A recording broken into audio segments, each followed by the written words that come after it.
Bonjour à tous et bienvenue à cette 41e édition de Ring de Bell. Je suis Mike et je suis avec Monsieur Chou. Bonjour, ça va bien? Ça va bien, ça va bien. Donc, déjà les Survivor Series. Ouais. Enfin, l'un des 4 plus grands pay-per-view de l'année. Ouais, c'est le deuxième ou troisième que je Enfin, t'en souviens-tu? Je pas pense que c'est le vrai. deuxième. Historiquement, je pense que c'est le troisième, non?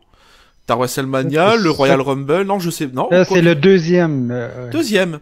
Ouais, il a été Ok. créé en 87. Le Royal Rumble, le premier, c'était en 88. Ok, d'accord. Bon, en tout cas, c'est l'un des 4 grands majeurs de l'année. Ouais, particulièrement pour ces combats qu'on voit justement très rarement. Le style il a un peu changé dans les dernières années par contre. Puis j'aime pas trop ça. J'aimerais mieux Ouais, le format fin des années 80, début 90. on en a beaucoup parlé. C'est vrai que les combats éliminatoires, c'est le genre de choses qu'on voit plus vraiment Ouais, et qui sont un peu une attraction. Surtout que là, c'est encore un peu. On va en parler après, c'est encore un pay-per-view sans enjeu. oui parce que justement, normalement, ce serait supposé être un pay-per-view à thème, justement pour un attrait spécial pour donner envie aux gens d'acheter sur pay-per-view. Ouais. Mais quand tu as plus de combos réguliers que les supposés combos éliminatoires que normalement on devrait voir sur Survivor Series, c'est un peu décevant. Ah, c'est carrément décevant même. Je sais Enfin, pas Je sais pas pourquoi ils ont pris cette décision-là de reculer le nombre de combats éliminatoires, mais ouais. ce serait peut-être à revoir un peu. Mais Mais avant de faire les prédictions, je voudrais peut-être parler un peu du livre de Chris Jericho, son troisième, The Best in the World, At What I Have No Idea. c'est rigolo parce que j'allais te lancer sur le sujet, mais comme tu le Et, fais.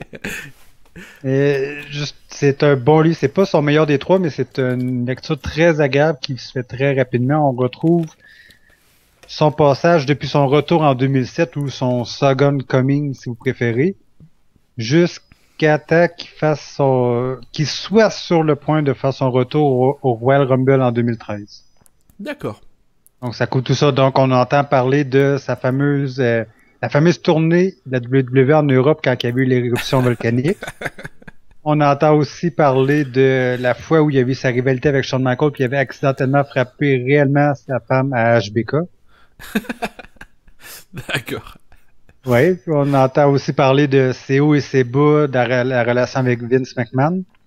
Parce que c'était pas toujours sur le même pied. Parfois, il y avait Ouais. des gros chicanes. Je t'en avais parlé un peu, mais je veux pas trop raconter ce qu'ils disent pour ceux qui veulent le lire pour pas trop leur raconter l'histoire. Mais remarque, c'est pas vraiment le seul à qu'il y ait des hauts et des bas.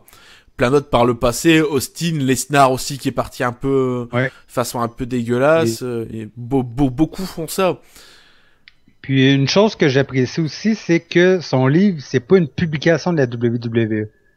Ouais, Autrement dit, c'est pas filtré comme on pourrait voir avec d'autres livres qui sont sortis sous la bannière de la compagnie. c'est un peu ce que j'allais te dire avec les fameux livres où tu devras avoir des anecdotes et dans lesquels il n'y a pas d'anecdotes en fait. Ouais, où que tout est beau, tout le monde s'aime, Ouais, puis où tout est lisse et ouais, c'est ouais, pas. exactement. C'est pour ça que c'est des livres comme ça, justement, comme avec Roddy Piper ou avec justement Bret Hart ou les Mick Foley, ben les deux derniers de Mick Foley, ils étaient pas sur la bannière de la WWE ou Chris Jericho présentement. C'est tout le genre de livres justement qui sont publiés par une autre compagnie. Puis c'est justement, on sent que l'ambiance est différente des autres livres que la WWE fait. Ok, Mais si vous pouvez le voir pas trop cher, à acheter absolument parce que c'est une bonne lecture. ok, d'accord. Mais mis à part ça, point de vue des autres livres en fait qui sont un peu sur le même genre, tu le classerais un peu où on va dire point de vue qualité. Par rapport aux autres livres de Chris Jericho ou par rapport Par... peu importe le lutteur? Ouais, ouais, peu importe le lutteur, ouais. Euh, Personnellement, j'ai préféré le livre de Bret Hart, celui de Mick Foley, même si les premiers sont sous la bannière de WWE, c'est quand même des lectures à lire absolument. D'accord, Euh, mais mais quand même si c'est pas mon préféré, il est quand même dans mon top, là. d'accord. Mais bon, c'est juste dans ces livres à Chris Jericho, ça reste quand même le premier qui serait mon préféré dans les trois. Ok, excuse-moi, parce que je recevais un message en même temps que je n'arrive Oh. pas à comprendre et ça m'a un peu déstabilisé. Ok, OK. donc ça répond à ma question en fait. D'accord. Mais ça, il raconte aussi une histoire où que Vince était vraiment furieux parce que Batista avait décidé de saigner. Ouais, Puis il voulait... tu m'en avais parlé, Ouais, je t'en avais parlé rapidement, mais sans trop dévoiler de trop, je Non veux mais juste tu raconter bah un peu la mise en scène. c'est ce que j'allais dire, à la limite tu peux parce que c'est une histoire qui est quand même assez amusante et intéressante. Mais surtout étrange, parce que juste pour résumer vite fait, il y avait eu justement un incident comme ça dans le combat, qui était, je pense, un combat en cage contre Chris Jericho, où Batista avait décidé de saigner. Puis, vu que Vince, il avait sa politique de pas avoir aucun sang à la télévision pour pas perdre ses publicitaires, puis les, euh, les actionnaires, c'est le mot que je trouvais pas, il était furieux contre tout le monde, incluant l'agent puis l'arbitre. Il disait que c'était impossible, qu'il était pas au courant de la situation. Puis il avait été de long en large pour prouver que c'était pas un accident le sang, que Batista s'était fait saigner, jusqu'au point de montrer des angles de caméra que même Chris Jericho savait pas qu'il existait. Puis je raconterai pas la fin de l'histoire, là, mais vraiment c'était spécial à lire. Bon, à la limite tu peux, si tu dévoilerais quoi, allez, même pas 2% du contenu du livre. Le livre fait, de mémoire, je pense, pas loin de 400 pages. Ouais, Mais... bon allez, fais-toi plaisir. Bon, il avait rassemblé tout le monde dans le bureau. Puis l'arbitre, l'agent, Batista, Chris Jericho, puis aussi il y avait John Laurinaitis avec Vince. Puis John il était pas capable de démarrer le DVD.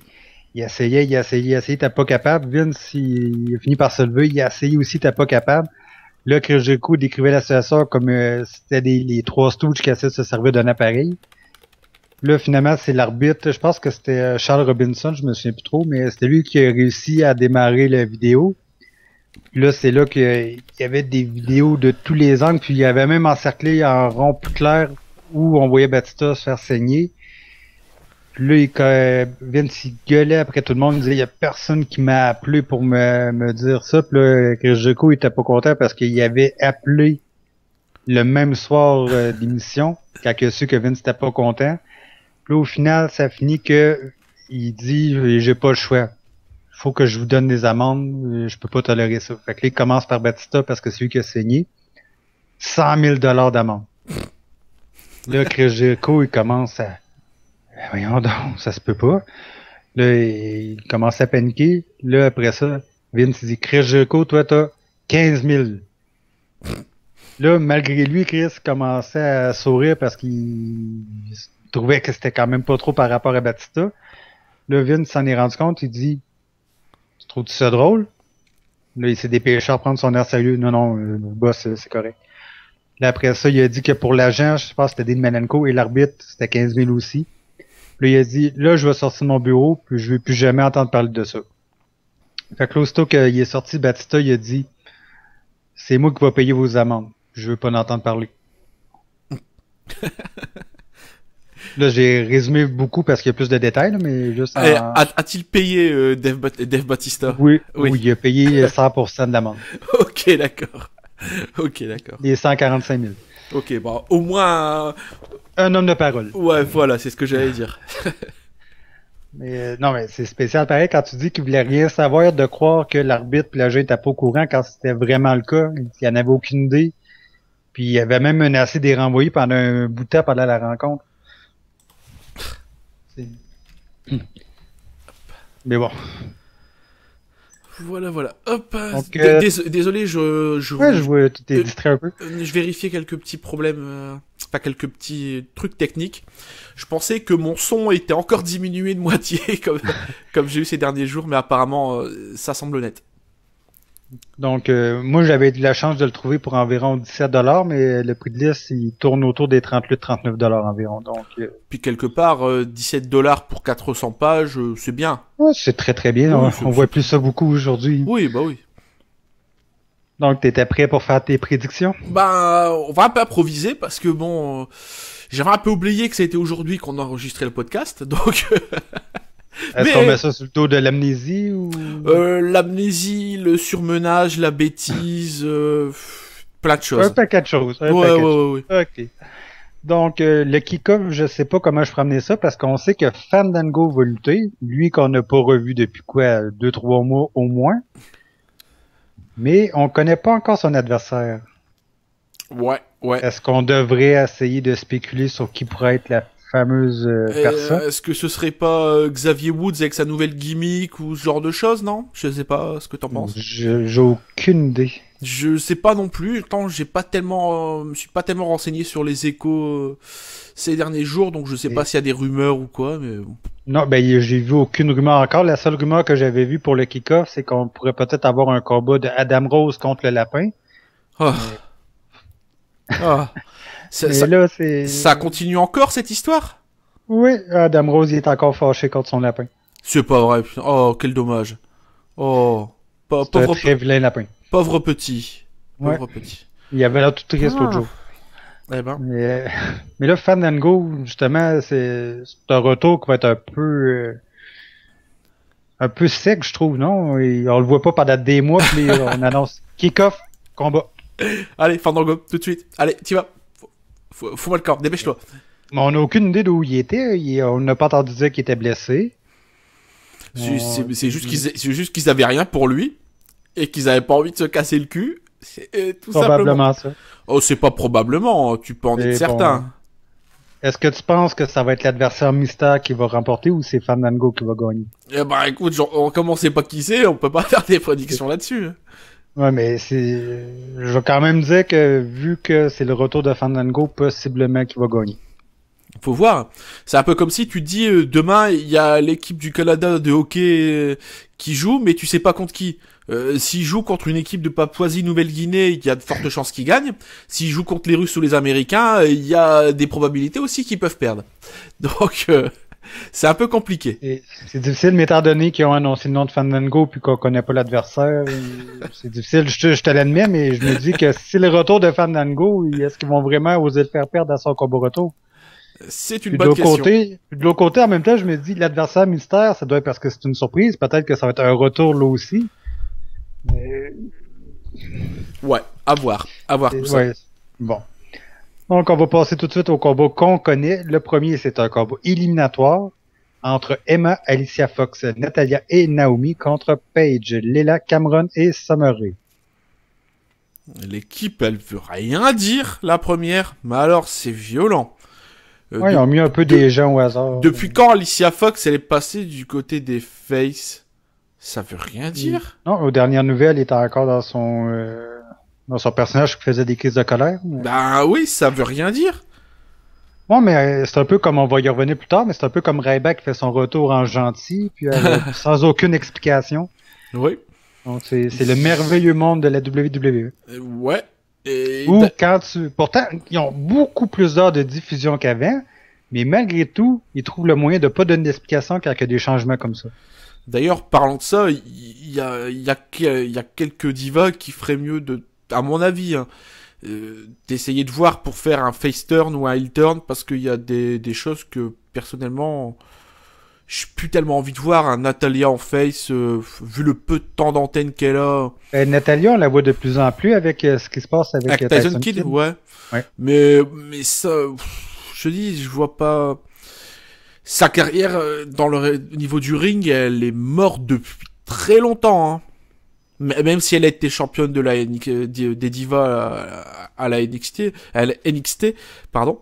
Je vois, franchement, pour moi, sa carrière, elle est morte depuis au moins 3 ans. Hein. Ça fait. J'ai du mal à la voir comme étant quelqu'un de crédible pour avoir la ceinture des divas, et c'est triste en plus, c'est ça. Oui, c'est dommage parce que justement, elle vient quand même d'une famille qui lutte dans le sang. Je me demande si c'est pas l'effet aussi Total Diva qui veut ça. Ouais, ben si on en croit ce qu'on a entendu, il y a une règle qui veut que les divas qui apparaissent à l'émission Total Diva peuvent pas être championnes. Ouais. C'est une règle un peu étrange, mais en même temps, ça me surprend pas, de deux autres. Moi, ça me surprend qu'à moitié aussi, on va dire. Ouais. Mais bon. Moi, je dis que il y aura une victoire de Paige, Leila, Cameron et Summer Rae. Avec qui comme survivant? C'était une bonne question, mais... Ah d'accord, ok, non. J'allais dire une connerie. J'allais dire, c'est enfin terminé... Paige contre AJ Lee, mais apparemment pour ça, AJ est pas mal occupé avec Nikki. D'accord. Comme survivante, on va dire Paige, parce que bon, c'est plus ou moins, allez, Paige contre Natalia dans les 2 dernières survivantes. Ok, moi, c'est ce que je voyais, c'était l'équipe d'Emma qui va remporter avec Emma et Natalia comme survivantes. Je le sens pas comme ça. Son Emma, Emma, c'est un peu la Santino Marella de la division féminine. D'ailleurs, cette gimmick, mon dieu, qu'est-ce que c'est de la merde. À chaque fois que je vois, j'ai envie de faire une chose, c'est de faire ce qu'elle fait avec ses mains, mais lui mettre des gifles en même temps pour qu'elle arrête. Tellement non mais c'est insupportable. C'est insupportable, madame. Faut arrêter. Faut aller voler des pochettes pour iPad à Walmart, c'est mieux. C'est mieux. Ouais, mais ça serait la machine de la caisse automatique qui n'aurait pas fonctionné. Ouais. Non, mais je fais un petit troll, c'est pas méchant, c'est histoire de rigoler, mais ce personnage, moi, j'en peux plus. Mais bon, on verra bien. Ouais. Prochain combat, Bray Wyatt contre Dean Ambrose. Ah, là, on passe enfin à quelque chose d'un peu plus consistant, on va dire. Même si j'ai pas tellement suivi ces 3 dernières semaines parce que j'étais pas mal occupé avec des projets annexes. Déjà, Bray il est tout seul, il y a plus ses 2 coéquipiers avec lui. Ouais. Qu'est-ce qui s'est passé? C'est une excellente question. On se retrouve encore dans le monde mystérieux des choses inexplicables. D'accord, c'est les mystères de l'inexpliqué. D'accord. Ouais. Mais on en revient encore à ce que je disais. Je comprends pas pourquoi qu'avec autant d'heures, plus les médias sociaux, ils trouvent pas le moyen de donner des explications, de dire qu'ils disent ça nous tente plus de les avoir ensemble. Ouais. C'est comme si ça avait jamais été. Ouais, il y a une recrudescence des phénomènes paranormaux chez les scripteurs à la WWE. Ouais, on va falloir appeler Mulder et Scully. Ouais, au point que même pour une storyline, ils sont pas foutus de donner des explications. C'est ce que je comprends encore moins, c'est inquiétant. que normalement, ils sont supposés être des scripteurs d'Hollywood qui sont habitués de faire des histoires ouais. avec un début, un milieu et une fin. C'est bien la preuve. C'est bien la preuve que ce sont des gens compétents, intelligents et qui sentent bon. Voilà, non mais c'est vrai. Je peux pas parler de leur senteur, je les ai jamais rencontrés. Non mais c'était une blague dans le joueur du grenier, ça. Non mais voilà, c'est au final quelque part, comme on dit toujours, faut pas chercher. Mais là, c'est inquiétant. Ouais, on en vient dans l'absurde. Mais le pire, c'est que je m'étais dit, par manque de temps, comme j'ai pas vraiment suivi, je suis passé à côté de quelque chose. Mais là, tu viens de me dire qu'apparemment... Ouais, à moins que j'ai manqué quelque chose moi aussi, mais pourtant, j'ai pas l'impression. Ouais. À moins que ce soit quelque chose qui soit arrivé uniquement sur Twitter, par exemple, comme ils ont déjà fait à l'époque avec Fandango puis Summery, ils s'étaient séparés uniquement par Twitter. Mais à moins de suivre Twitter 24 heures sur 24, tu vas en manquer des tweets, c'est normal. C'est clair. À moins que ce soit arrivé de la même façon. Enfin. Mais bon, en même temps, tu imagines... C'est peut-être en fait le Twitter, mais le Twitter sataniste en fait. On regarde pas, donc on sait pas. Ouais, mais bon. Peut-être le Twitter obscur en fait. C'est pas un petit oiseau blanc, c'est un corbeau en fait, peut-être. On sait pas. On est passé d'Halloween pourtant. Ouais. Donc qui c'est qui pourrait gagner cette merde? Difficile, hein? Ouais, surtout que je vois pas pourquoi Ambrose il se retrouve là sur la carte. C'est un peu ridicule. Ça a encore été monté n'importe comment cette histoire, je suppose. Ben déjà, Dean, Ah oui, apparemment, il avait été confronté l'autorité, je crois, dans le bureau et Bray Wyatt est arrivé pour l'attaquer ou un truc comme ça, non? Ben ça avait pas commencé au pay-per-view le mois dernier quand il y a eu la cage. Si, mais merci de m'avoir rafraîchi la mémoire parce que là, ça commençait à être dramatique. Ça avait commencé comme ça. Ok, d'accord. Donc pour une fois, ça a été monté à peu près proprement. D'accord. Mais j'ai de la difficulté à choisir parce que dans un côté, moi je dis Bray Wyatt. D'instinct. L'instinct comme ça. Ah, j'y vais totalement YOLO ce soir, de toute façon, j'ai rien préparé. Moi, j'ai de la difficulté parce que de côté, Dean Ambrose, je me dis, il va sûrement le garder fort. Parce que j'ai l'impression qu'il doit avoir des plans pour lui. De l'autre côté, Bray Wyatt, il commence sa nouvelle époque ou sa nouvelle ère, ou peu importe comment on va l'appeler, depuis que c'est séparé. Puis le perdre tout de suite, ça pourrait être mal, mais à moins qu'il trouve une façon que les deux en sortent gagnants. Genre une défaite qui est par intervention ou par disqualification. Ce que je me dis, c'est que après l'intervention lors du dernier pay-per-view, ça serait un peu débile de faire gagner Ambrose. Ça voudrait dire que l'intervention lors du dernier pay-per-view, elle aurait rien valu du tout. Surtout que c'était une intervention dans un match en cage, c'était un petit peu, enfin, on va dire spectaculaire, même si j'ai trouvé ça vraiment pas génial. On en avait parlé d'ailleurs. Hein. Ouais, un peu, ouais, mais... ouais. Donc c'est pour ça que je dis Wyatt, mais j'y vais totalement à l'instinct. Hein. C'est pas... Mais j'ai vraiment de la difficulté à choisir. Faudrait pratiquement que je lance un 25 sous pour décider à pile ou face. Tu veux que je le fasse, non? Non, mais je pense que je vais te suivre pour ça. Là, je vais choisir Brie. Ok. Donc, le championnat des divas. Nikki Bella contre AJ Lee. Autrement dit, Barbie Poufias contre la petite maison dans la prairie. D'accord. Ok. Réponse rapide ou réponse longue? Ce serait bien d'au moins élaborer un peu de la décision. Ok, bon, on va essayer de faire la moitié. Victoire de AJ Lee suite à pas une intervention, à une distraction de Brie qui frappèrent Nikki Bella. Voilà. Donc, Taloranga a gagnerait contre Nikki. Ouais, on va dire ça. Là, moi,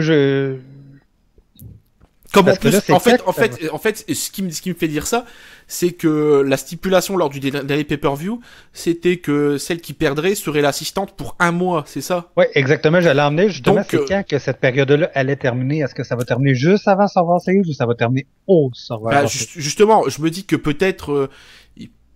c'est une question qu'elle est bonne, ça, du coup. Une très très bonne question, parce que normalement, on disait 30 jours. Donc, le dernier pay-per-view, c'était El Nacelle.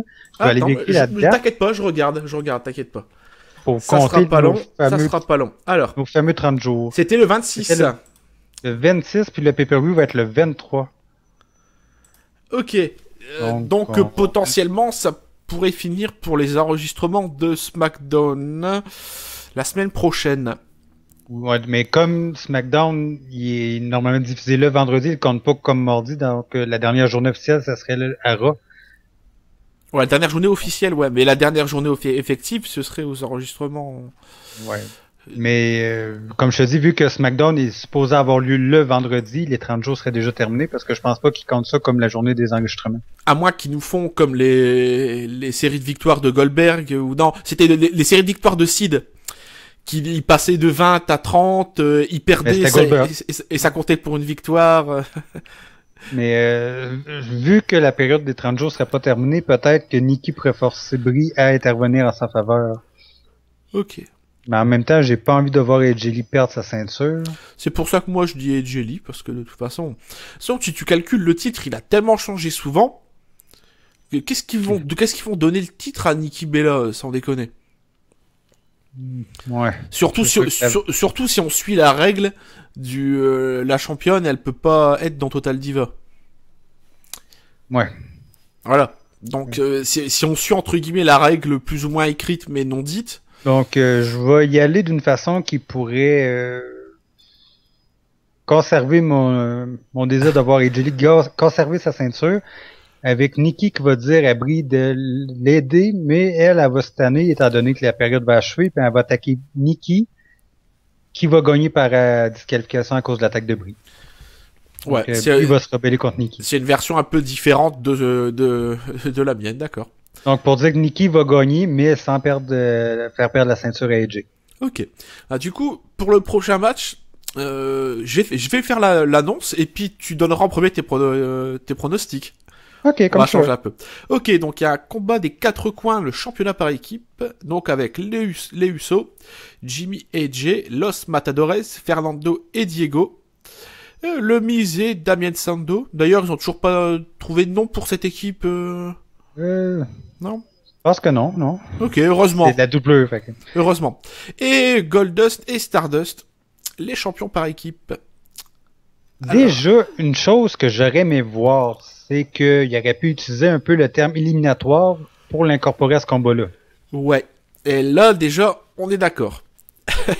Étant donné que c'est les Survivor Series, vu que même sans un combat 4 contre 4 ou 5 contre 5, il aurait pu utiliser ce combat des 4 coins-là en disant ça va être éliminatoire jusqu'à temps qu'il reste une seule équipe survivante.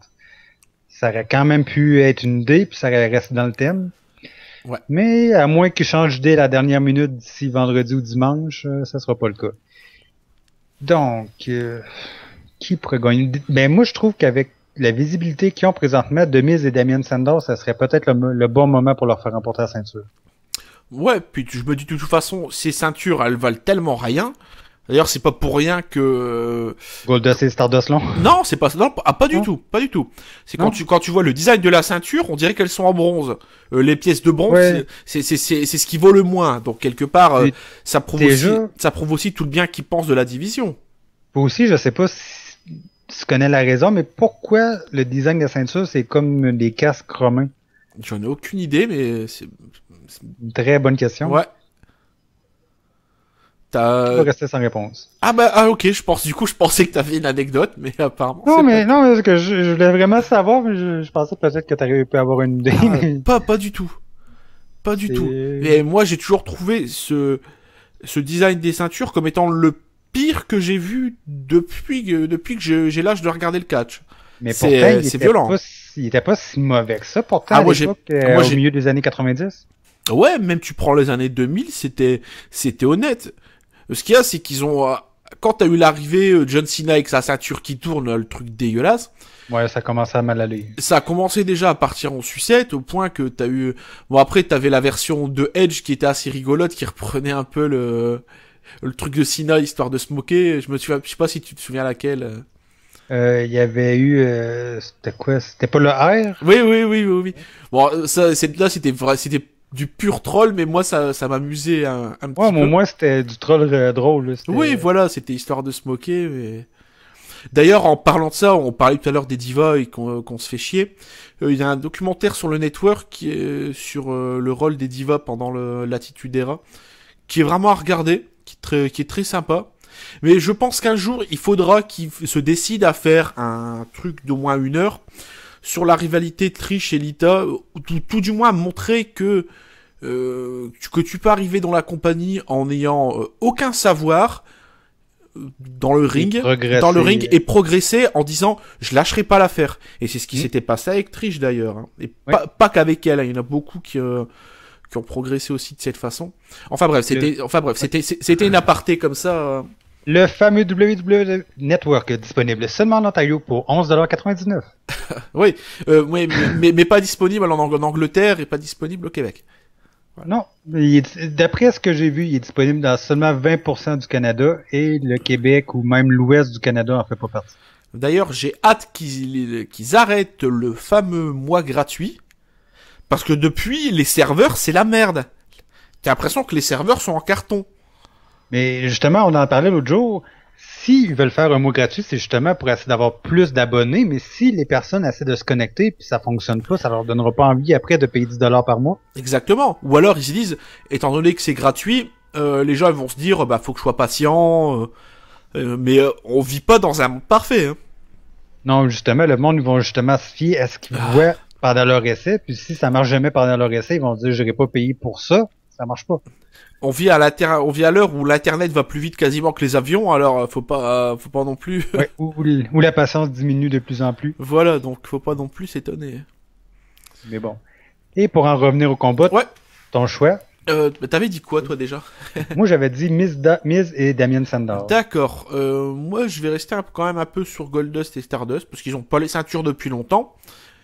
Et faudrait voir aussi de temps en temps, à pas déconner, déjà que le pay-per-view n'a aucun enjeu, mais vraiment aucun. Il y en a quand même un au combat principal. Oui, mais enfin, je veux dire, d'un point de vue des ceintures.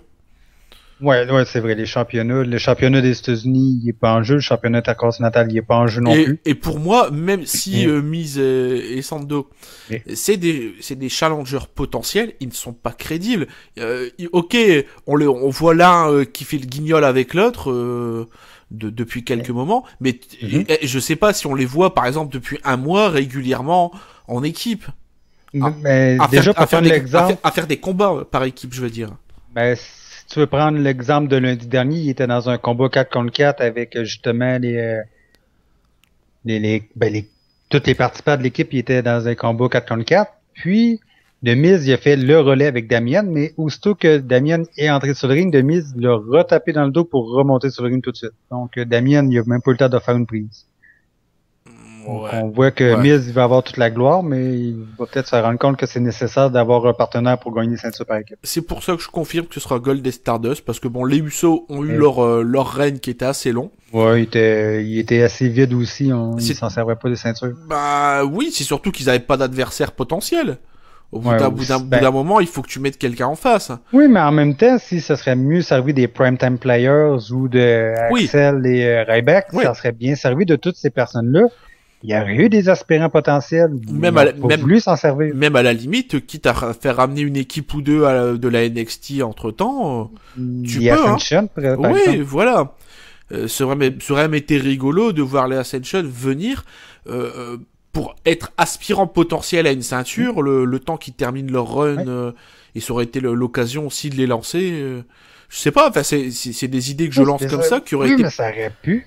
Qui aurait été peut-être plus sympa que ce qu'on a vu. C'est pour ça que moi je reste sur Gold et Stardust, parce que... moi, ce que je vois, c'est peut-être que Damien va, cette année, d'être au second plan, il va faire le relais pour entrer sur le ring, puis il va faire remporter les ceintures, ce qui va peut-être un peu mettre Miz en colère parce qu'il aurait voulu avoir la gloire et être celui qui aurait fait gagner parce que c'est lui la star pendant que Sandow est la doublure. Ouais. Mais au final, être champion, c'est champion quand même, donc... Oui, mais ce truc, c'est tellement bancal à la base que je me pose même pas ces questions, tu vois. Mais bon, c'est mon choix, je vais le garder. Ouais. Donc, est-ce que tu présentes le dernier combo ou je le présente? Non, mais vas-y, c'est parce qu'en fait, comme 2 fois d'affilée, tu faisais une version alternative. Tu faisais un peu le swap color, en fait, si tu préfères. Comme dans Mario avec Luigi, qui est juste un swap color dans le premier. Mais c'est vrai, dans le premier, oui, puis après, ils l'ont fait un peu plus grand. Ouais. Donc, ok, le dernier combat, avec une stipulation qui s'est rajoutée dernièrement. Donc, au départ, c'était seulement si Team Autorité perd, Team Autorité ne sera plus aux commandes de la compagnie, mais, question de nous faire savoir d'avance qui va gagner, ils ont rajouté si Team Cena perd, l'équipe Team Cena au complet va être renvoyée de la compagnie. D'accord.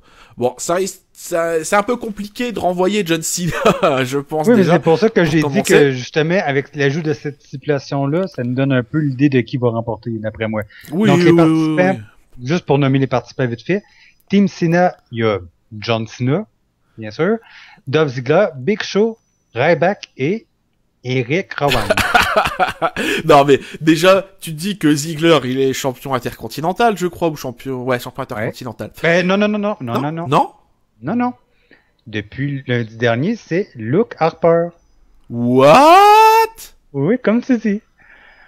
Mais ça veut rien dire. Et, ils ont eu un combat l'un contre l'autre lundi dernier et c'est Luke qui a gagné. D'accord, ça veut rien dire. Ben, c'est peut-être pour lancer la nouvelle carrière solo. Oui, peut-être bien, mais... Je veux juste nommer vite fait la Team Autorité avant qu'on discute. Ah ouais, je t'en prie. Pendant que tu digères la nouvelle. Donc, on a Seth Rollins, Kane, Mark Henry, Rusev et Luke Harper. D'accord. J'ai mon cerveau qui fait des bulles depuis quelques minutes. Juste pour t'expliquer rapidement la situation, c'est qu'ils ont décidé que Dolph Ziggler devrait mettre sa ceinture en jeu lundi dernier. Ils ont annoncé que l'adversaire, ça serait Luke Harper. Avant le début du combat, il y a eu une intervention pour affaiblir un peu Dolph Ziggler, puis il a fini par gagner après quelques minutes. D'accord. Ok. Non, mais pourquoi pas, hein, mais... Non, mais c'est une victoire surprise, ça fait un peu différent de tout savoir d'avance. Ouais, donc au moins il y a un titre qui a changé récemment, donc ce qui fait qu'il y a les 2 autres qui sont remis en jeu. Donc au final, si tu vois ça, dans une même équipe, t'as le porteur de la manette Money in the Bank, t'as le champion des États-Unis et le champion intercontinental. Ouais. T'as tout ce monde-là dans la même équipe. Et je me dis que ça risque d'être compliqué de renvoyer Cena, même en storyline, hein, parce que ça voudra dire que pendant 1, 2, 3 semaines, 1 mois, 2 mois, 6 mois, tu vas plus le voir, c'est ce qui est pas possible. Non, mais attention, c'est pas juste John Cena, ce serait toute l'équipe. Je sais bien, je sais bien, mais c'est pour ça que je te dis que ça paraît bizarre, parce que rien que Cena, de façon de manière individuelle, vu ce qu'il génère en revenus merchandising, ça risque d'être compliqué de le renvoyer, même en storyline, hein, même dans... C'est pour ça que je comprends pas pourquoi ils ont acheté cette stipulation-là. Ils nous dévoilent pratiquement le combat tout de suite. La victoire. Bah oui.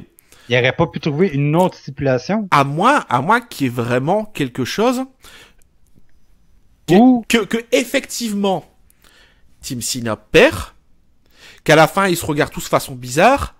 T'entends no chance in hell, t'as Vince qui arrive avec sa démarche en canard. Et qui dit maintenant à son beau-fils, maintenant tu dégages, je reprends les choses en main et eux sont pas virés. Mais j'ai une autre question pour toi. Ryback, on a parlé un peu plus tôt, il était revenu en face sans explication.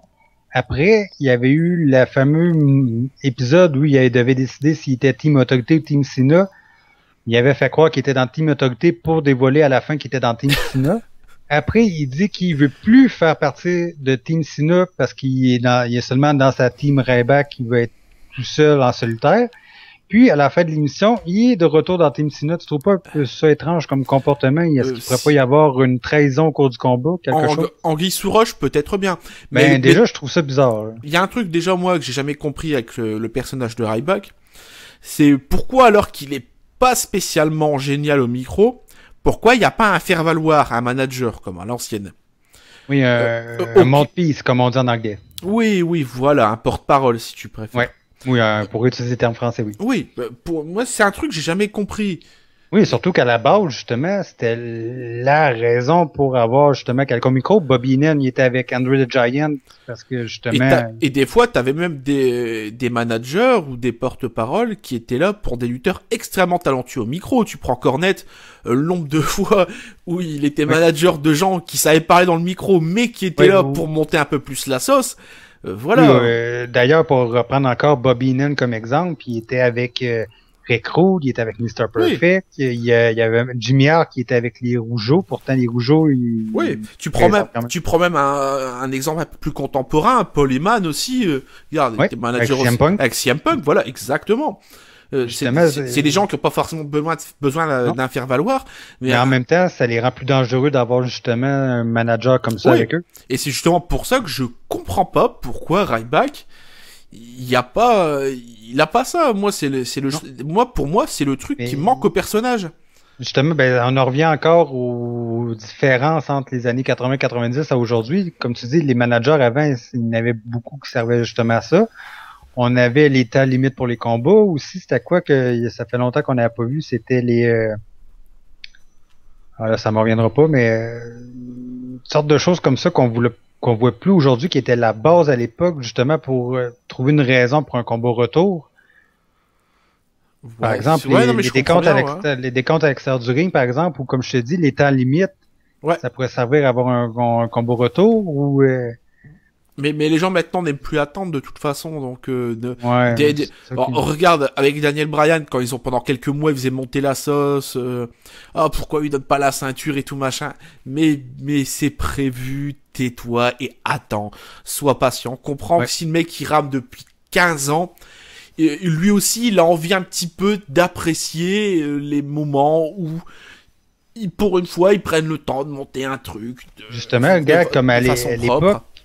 Des Bret Hart ou des Shawn Michaels ou des gens comme ça, combien d'années ils ont attendu avant d'être champions après leur début à la WWE? Ouais, mais c'est un peu... C'est pas valable que... Ouais, vas-y, je vais te laisser finir, mais moi j'ai une remarque après. Tandis qu'aujourd'hui, tu as des gens, par exemple, comme Brock Lesnar, qui est champion en seulement quelques mois.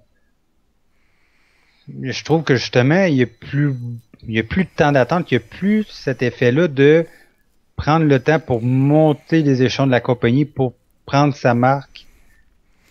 On voit plus ça. Ouais, mais c'est comme ça avec tout. Tu prends même d'ailleurs les films avant, on te montrait une bande-annonce, un trailer, des fois 1 an ou 1 an et demi avant la sortie du film. Des jeux vidéo, on te montrait des images, juste une image d'un magazine. Ouais. On te montrait ça, le jeu, il était à peine à 50% du développement. Maintenant, il faut que dès l'instant où tu annonces le truc, faudrait que le jeu sorte le lendemain, presque quasiment. Oui, c'est vrai. Pour revenir à ton exemple des films, avant, les DVD, ou à l'époque les VHS, ça avait l'air de prendre une éternité avant qu'on puisse les avoir. Aujourd'hui, le DVD, il sort 3-4 mois après? Ouais, tu avais quasiment 2 ans. Parce que une année après, le film sortait sur les réseaux câblés, ou en France, chez nous, chez Canal+, des choses comme ça. Et seulement 2 ans après la sortie du film, paf, c'était en VHS. Ici, c'est l'effet contraire. T'as le cinéma, après il sort, avant il sortait en VHS, et après il pouvait être passé à la télévision. Ou alors c'était l'inverse aussi en France, je sais plus, enfin bref. Mais voilà, quoi. Donc maintenant, t'as plus cette attente, mais vis-à-vis de tout, en fait. Des fois, t'attends 2 jours pour se faire dépanner d'un truc, t'as l'impression que c'est une éternité. C'est ça. J'écoutais, alors ça a rien à voir avec le catch, mais ça prouve aussi que c'est actuel. Ouais, c'est dans le sujet. Mais moi aussi, je suis comme ça, hein. J'essaie pas de me faire valoir. J'entendais, je me souviens plus qui c'était, hein, mais c'était un conte chanteur français à la radio qui disait, ouais, les gens, tu vois, ils ont pas le temps, ils devraient prendre le temps. C'est sûr, quand tu gagnes 10 bâtons par mois, et que la seule chose que t'as à faire, c'est écrire des notes sur un cahier pour faire des textes bâclés sur une musique de merde, quelque part, tu peux avoir le temps, tu vois. Mais, mais le mec qui se lève à 5 heures au matin pour aller travailler en usine, ou le gars qui se lève de bonne heure pour aller faire un job ingrat, lui, il a pas le temps. Donc c'est pour ça, quelque part, je comprends aussi le fait on veut plus attendre. Mais pour un truc comme ça, où justement la lutte qui est quand même basée sur la construction des rivalités, voilà, qui est basée là-dessus. C'est un peu comme si tu fais un film en fait Rocky, où t'as le début du film, Rocky gagne au bout de 10 minutes, puis après bah t'as une heure et quart de blabla. Ouais, j'étais pour dire, il va y avoir 1 heure de célébration, ils vont aller au restaurant pour fêter avec Adrian! Voilà. Et pendant 1 heure en boucle, tu vas voir Rocky qui court sur la musique Eye of the Tiger. Bah voilà, non mais au bout d'un moment, faut se respecter. Et même c'est comme Indiana Jones qui trouve son arche perdue au début du film. Oui. après, le reste du film, c'est sa démarche pour l'emmener, pour qu'il soit préservé au musée. Puis, ce serait pas aussi intéressant que toute l'exploration, puis se battre contre les méchants. Puis... Ok. Non, mais c'est vrai, t'as pas la même ambiance. Si tu le vois trouver tout de suite, puis après, le reste, ça serait ça, qu'il va au musée ou quoi que ce soit. Contrairement à, il doit essayer de se sauver contre des gens qui veulent lui faire du mal. C'est pas la même ambiance, c'est pas la... Ah, bien sûr. Ah, bah oui, non, mais... C'est intéressant, c'est la même chose. Mais ça m'emmerde de voir que les rivalités sont pas montées comme elles le devraient. C'est même pas comme on le voudrait, c'est comme normalement le sens commun voudrait que ce soit fait. C'est peut-être le manque justement d'anciens scripteurs comme à l'époque qui prenaient des anciens lutteurs par exemple, des gens qui avaient grandi dans la lutte. Ouais. Connaissaient le sujet. Là, la limite, je dirais Team Sina contre Team Authority, c'est pas mal si tu retires Rowan et Ryback. C'est dans la continuité de ce qui se passe depuis 1 an, 2 ans, sauf peut-être Ziggler. J'arrive pas tellement à comprendre ce qu'il viendrait faire là-dedans, parce qu'apparemment l'autorité lui a pas fait spécialement de crasse, d'après ce que... oui ou non, parce qu'il a découvert qu'il était au téléphone après que le combat Team Authority contre Team Sina il avait été décidé. Puis, vu qu'il est au téléphone, ils l'ont suspecté d'avoir été au téléphone avec Sina qui tentait de le recruter. Puis, pour essayer de le décourager, ils ont essayé de le mettre dans plusieurs situations difficiles pour l'éloigner. Ouais, donc, lui, il a juste pas abandonné, puis il a tenu son bout pour rester avec Sina. Ça sent un peu le caca, tout ça, hein? Ah ouais. Ça sent pas bon. Mais j'ai mal à comprendre. Pareil, même cette histoire de Rusev, bon... Rusev, c'est parce qu'il est un lutteur solide, qui est encore invaincu, puis Stéphanie, ils ont réussi à les convaincre en disant... Si on te fait une faveur, si tu nous fais une faveur, on te fait une faveur. Donc, c'est comme ça qu'il a été recruté parce que justement, il est un joueur de puissance, il a jamais perdu. Donc, ça peut être un atout majeur pour aider la Team Authority à gagner. Mais moi, ce qui me dérange vraiment, enfin, ce qui me dérange ou ce qui me dérange pas plutôt avec le personnage de Rusev, c'est que je me dis qu'il connaîtra le même destin que Biggie Langston. D'ailleurs, il est où? Biggie, c'est officiel, il est annoncé comme un des nouveaux membres du clan A New Day. C'est quoi? On l'a vu dans les vignettes qu'on voit depuis environ 2-3 semaines. avec soit un des trois entre Xavier Wood, Kofi Kingston ou Biggie, qui est devant un micro. En arrière de lui, il y a une chorale qui chante. J'ai pas encore eu l'occasion de voir ces vignettes. Faudrait... Au pire, si tu m'en fais penser, j'essaierai de t'en trouver une sur Internet pour te montrer un peu de quoi ça a l'air. D'accord, ok. Donc, mais je sais pas, moi je trouve ça un peu... Je me dis que de toute façon, je dis qu'on connaîtra le même destin que Biggie, à savoir un run très plat, mais peut-être un peu moins plat, parce que ils essaient de monter ce machin un peu patriotique, qui marche de moins en moins, d'ailleurs, tu remarqueras, qu'il y a moins en moins de hits. C'est moins efficace qu'à l'époque, comme avec les Iron Sheik, les Nikolai Volkov, les Bolcheviks. Mais pourquoi c'est moins... ça marche moins à ton avis? Je sais pas, peut-être c'est soit trop du réchauffé, ou soit justement, pour revenir à ce que je disais plus tôt, il y a tellement d'heures d'émissions de nos jours que on voit trop souvent la même chose, donc les gens se lassent, puis ça leur fait plus le même effet que s'ils le verraient une seule fois par semaine ou une fois ou 2 semaines. Moi je dirais ça et le talent. Ouais. Moi je dirais ça et totalement le talent. Tu prends quelqu'un comme l'Iron Sheik qui savait faire un peu de tout, il était très très bon au micro, même Volkov aussi, c'était très très bien, et c'est pour ça à mon avis que ça marchait au premier degré. Au premier degré, t'as le gars qui est très bon au micro, il est crédible, il sait entre guillemets vendre son boule.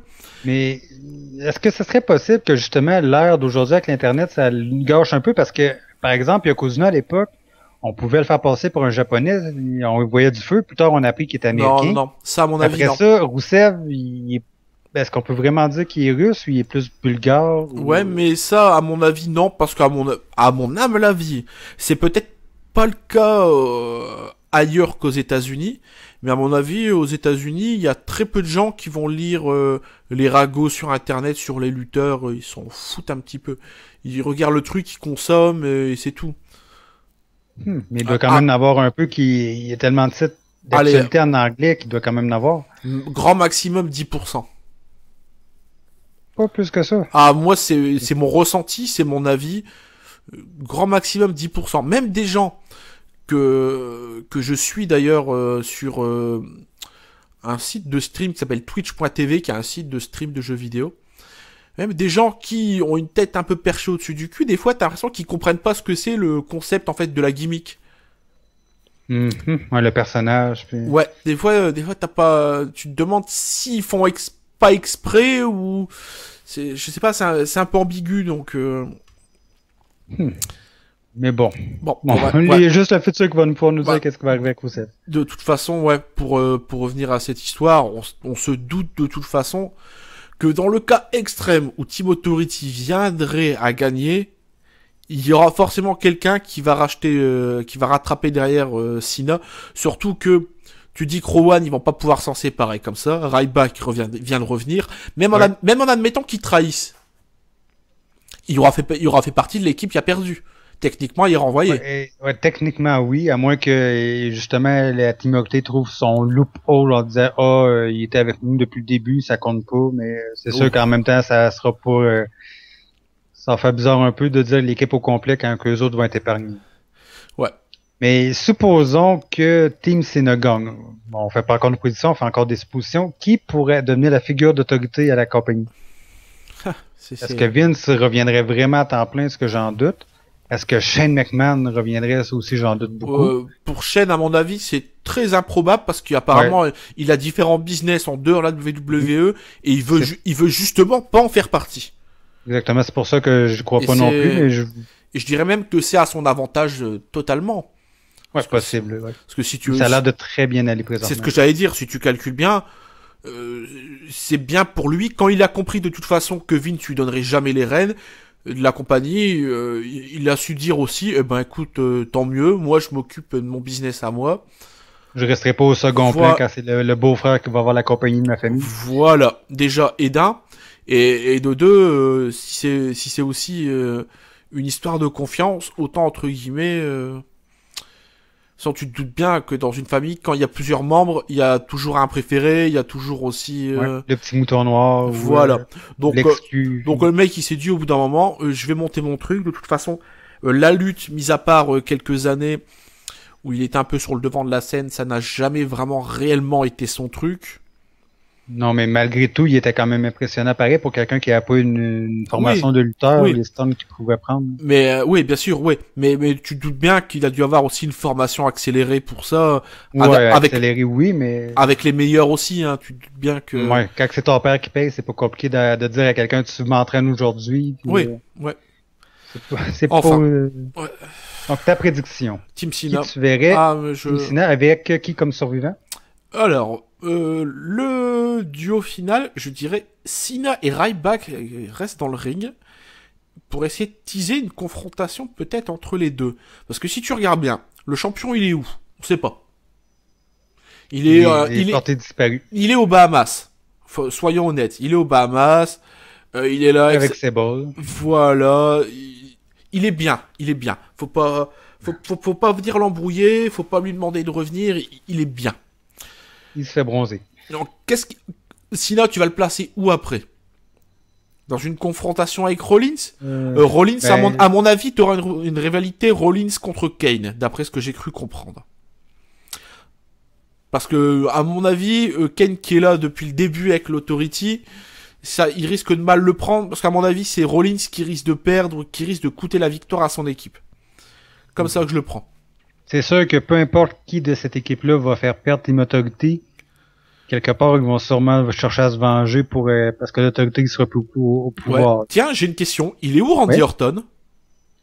Il est en train de tourner un film. D'accord, ok. Parce que je suis en train de me dire, merde, il me manque quelqu'un, là. Ouais. En même temps, bon, c'est pas qu'il me manque particulièrement, mais... En même temps, s'il aurait pas été parti faire son film, je me demande dans quelle équipe il aurait été, parce que ça commençait à mal aller avec la Team Authority. Il aurait probablement pris la place de Ryback tant qu'à moi. Ouais, peut-être. À mon avis. Ouais. Donc c'est pour ça que moi je vois deux survivants de la Team Cena et Ryback, qui se regardent pour éventuellement lancer une future rivalité, ou pour moi pour teaser quelque chose. Donc Ryback, d'après toi, il trahirait seulement après le combo, ou il y aurait pas de trahison? Il y aurait pas de trahison, il y aurait juste en fait un début de quelque chose à la fin, où t'aurais le clap de fin, où t'aurais Cena et Ryback qui se regardent de très près, avec un peu de tension entre les deux. En fait, ce que je vois comme issue du combat, c'est pas spécialement Rollins en fait qui perdrait. Ce que je verrais, c'est Ryback en fait, Cena plutôt, qui porte son attitude adjustment sur, je sais pas exactement qui, hein, j'imagine peut-être pas possiblement sur Kane. L'arbitre qui est un peu aux fraises, Ryback qui rentre dans le ring, qui regarde Cena pour lui dire toi tu fais ça, moi je peux faire mon truc. Ryback porte son shell shock, je crois que c'est ça, hein, son finish. Ouais. C'est ça. Et Ryback va chercher l'arbitre pour qu'il fasse le tomber. Cena ça baisse 1, 2, 3, ou alors l'inverse au niveau du timing sur lequel porte le finish en premier. Moi, j'imagine ça un peu comme ça, parce que je me dis que de toute façon, même si t'as une stipulation qui est un peu obvious, il faudra de toute façon qu'il y ait quelque chose dedans qui est un peu pas spécialement prévu. Et Ryback, comme ça a été un gros player pendant un moment, qui l'ont un peu fait passer après, ils ont fait un peu de la merde avec.